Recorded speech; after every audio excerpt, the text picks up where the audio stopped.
All of this, one of the hosts of MSNBC's The Cycle, Ari Melber, and NBC News Justice correspondent Pete Williams. Thank you both for being here this morning. Sure. Pete, I want to start with you. From a legal perspective, do you think this is an effective strategy, and how might it be applied to other states?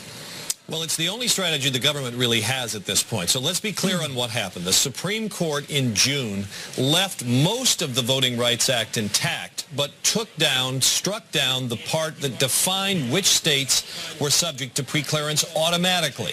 The states that have been listed throughout the history of the Voting Rights Act. Texas was one of them. It's in essence the coverage map. And what the Supreme Court said is the data behind that map hasn't kept pace with changes in voting practices, so that part's unconstitutional. But it left intact the preclearance requirement. So now what the government is saying is we're going to use another part of voting rights law. And under that law, you have to go to a judge. The old law was preclearance automatically. Under the new law, under this new provision they're going to use, they go to a judge and they say, Judge, for these reasons, we think that you ought to bail this area in. It's called the bail-in provision. Declare that it has a history of discrimination and subject it to preclearance, any of the voting changes for the next 10 years. So the government is actually joining an existing lawsuit right now in Texas in a legal battle that's raging down there about the Texas Republican legislature's redistricting plan, the new boundaries for congressional districts and for legislative districts.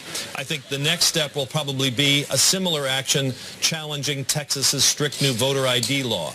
Craig mentioned North Carolina. The Justice Department might take action there if North Carolina, as now appears likely, imposes also a strict voter ID law. So now we know what the Justice Department intends to do about the Supreme Court's ruling. So that's how this would work.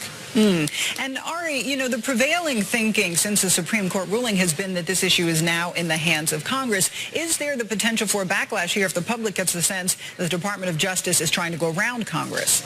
No, because I think that kind of question goes to the informed part of the public that's actually following the interplay between rewriting Section 4 and Section 2 and Section 3 enforcement actions. And when you get down to those pieces of the law, you're talking about people who have an understanding that there's a role for both branches to play. More broadly, the politics and the backlash here come around voter ID as a sort of a symbolic or, you know, controversial measure that sparks different images in different people's minds depending on how they look at this. To echo what Craig said in his reporting, this is a significant step. This is not an automatic step. This is not something that is constantly done.